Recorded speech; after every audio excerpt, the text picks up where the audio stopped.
सभी को सुप्रभात। बीए पार्ट थर्ड हिंदी साहित्य के गुरुग्राम डिग्री कॉलेज के यूट्यूब चैनल पर आप सबका स्वागत है। मैं शिषपाल में अपने हिंदी साहित्य में अपने सुमित्रानंदन पंत का काव्य पढ़ रहे थे।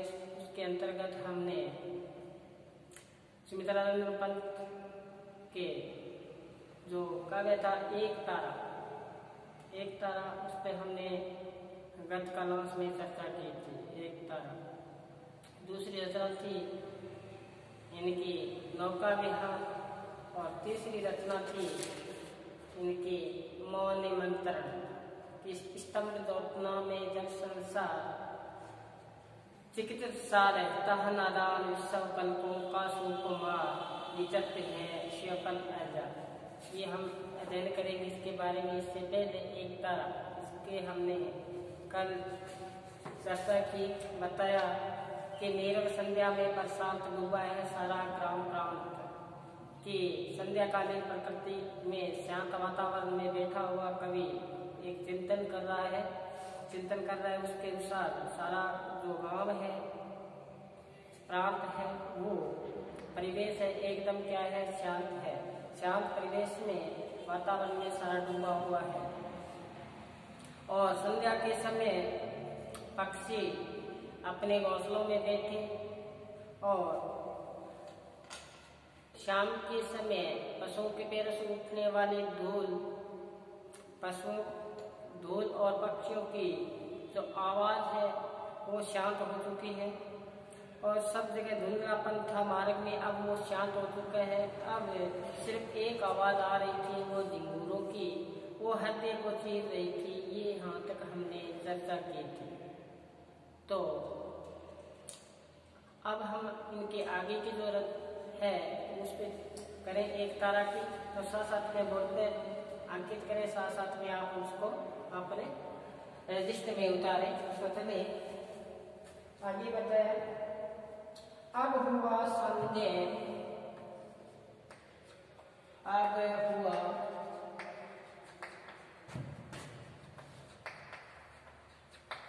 संदेह,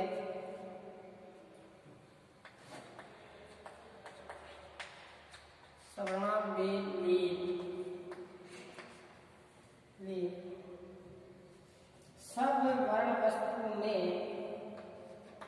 सब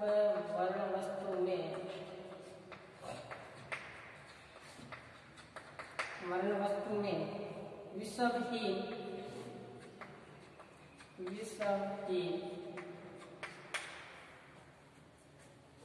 गंगा के जल में, गंगा के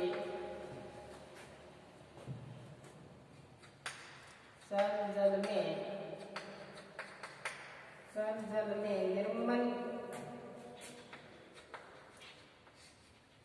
निर्मल कुमासा किरणों का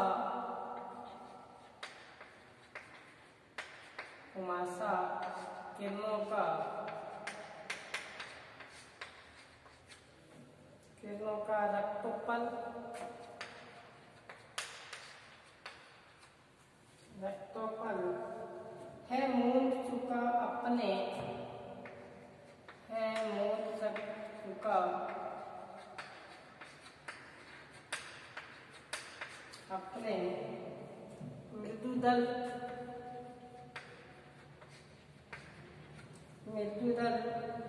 लहरों का स्वर्णलेख,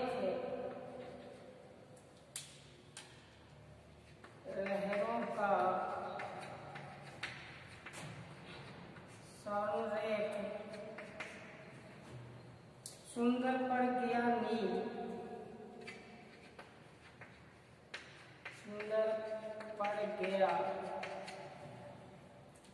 पड़ गई नील जो अधरों पर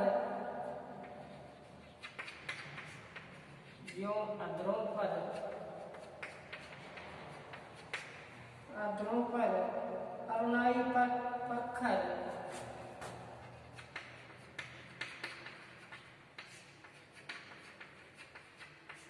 परखल शिष्य से डर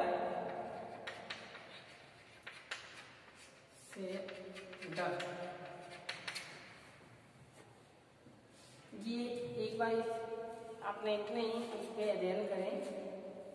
आपको अवगत करवा दूं, अपना पाठ्यक्रम बहुत विस्तृत है। हिंदी साहित्य का पाठ्यक्रम बहुत विस्तृत है। हमें सचेत होके चलना है। थोड़ा सा हमने आलस किया, थोड़ा सा विलंब किया तो समस्या आ सकती है।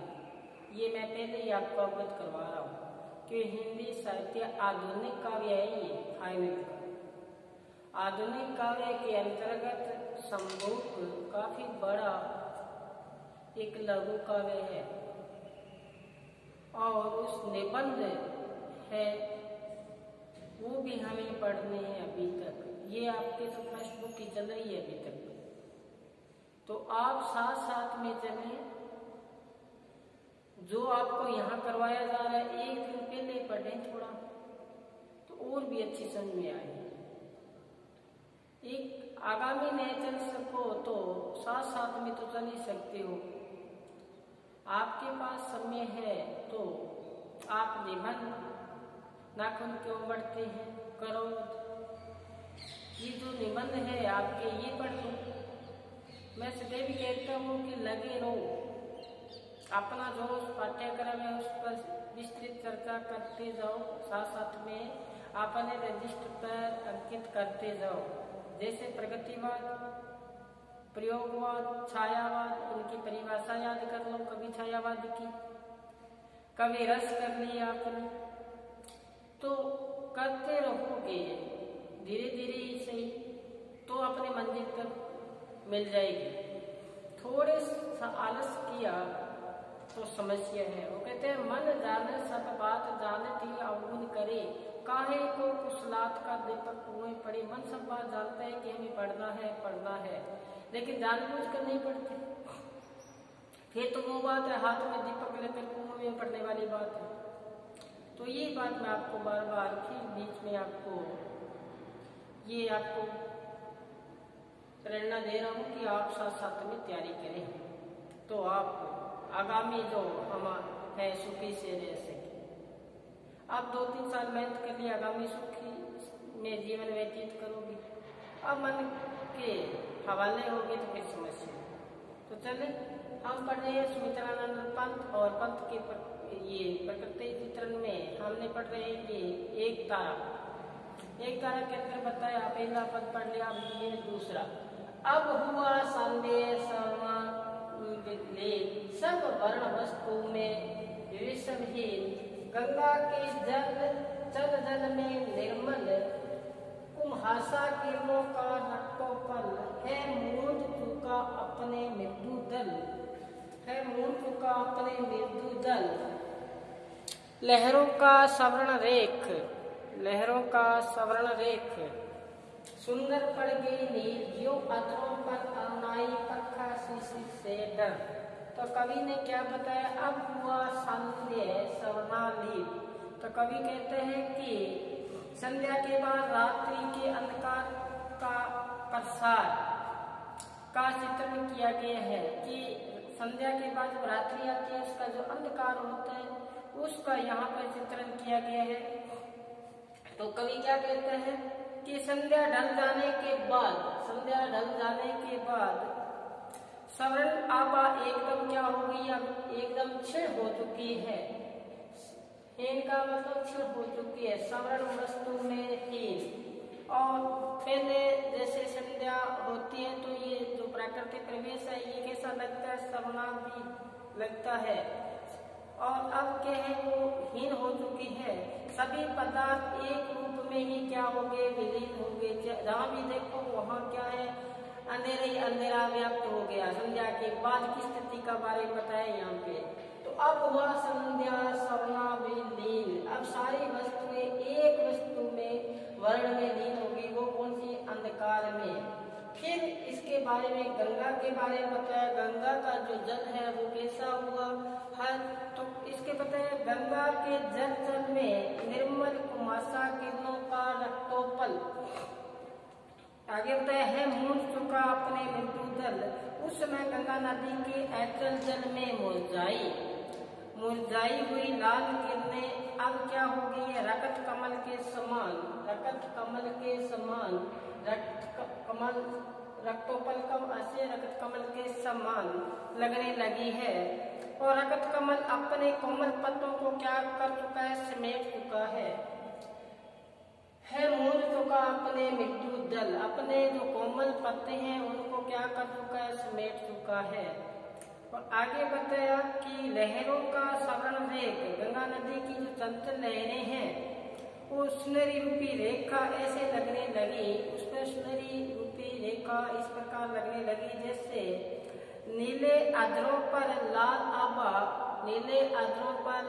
आभा की पतली लकीर खींच गई हो।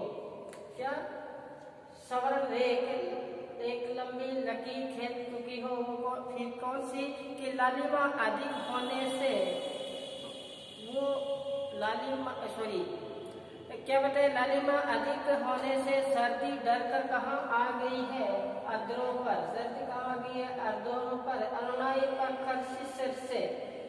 शीर्ष का से यहाँ सर्दी से है, तो सर्दी से डर कर वो कहाँ पे आ चुकी है, अधरों पर आ चुकी है। ये इसमें बताया, दोबारा देखो कि जैसे जैसे संध्या का प्रसार होने लगा, संध्या के बाद रात्रि का यहाँ वर्णन किया गया है। जब पहले तो ये सारा जो वस्तु थी इसका रंग कैसा था, सवर्ण जैसा था, इसलिए ही क्या था, नील था। फिर बाद में क्या हुआ कि अब जैसे प्रसार हुआ तो ये सब एक स्थिति में आ गए, सारे एक आकार में आ गए, सारे के सारे लीन हो चुके हैं अंधकार में। फिर बताया कि गंगा का जल है, उसमें जल जो निर्मल जल था उसमें किरणें थी, वो रक्तोपल के समान अब क्या है, जैसे गुलाब अपने पंखों को क्या कर चुका है, समेट चुका है। लहरों का सवर्ण रेखा, उस लहरों पर पड़ने वाली सवर्ण रेखा ऐसे लग रही है नीली, जैसे अधरों पर सर्दी से डरकर कहाँ पे आ गई है, अधरों पर आ चुकी है। ये बताया है इसमें एक तारा के अंतर्गत। अब हम चलते हैं आगे, फिर हम इस बोर्ड पे लिखेंगे, साथ साथ में आप भी अपने रजिस्टर में अंकित करते जाएं। आगे क्या करते हैं, देखो तरु शिखर से वह, देखो तरु शिखरों से वह, शिखरों से वह सवर्ण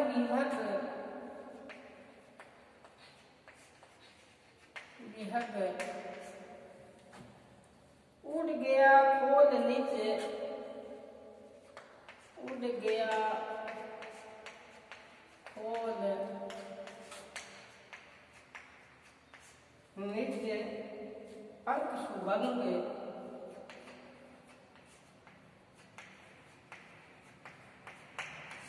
सुभंग, किस गुहा नील में,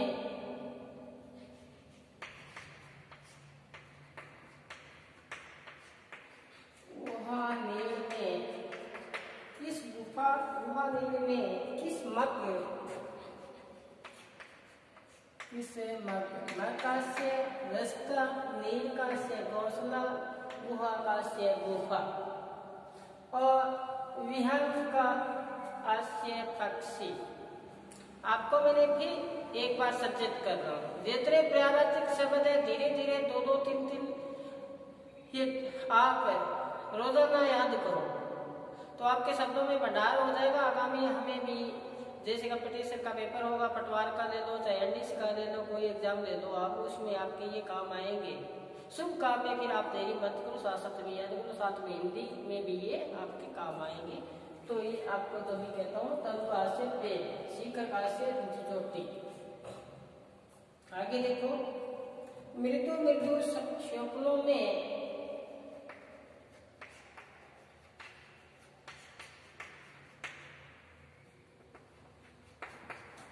सपनों में सपनों में भर अंचल नव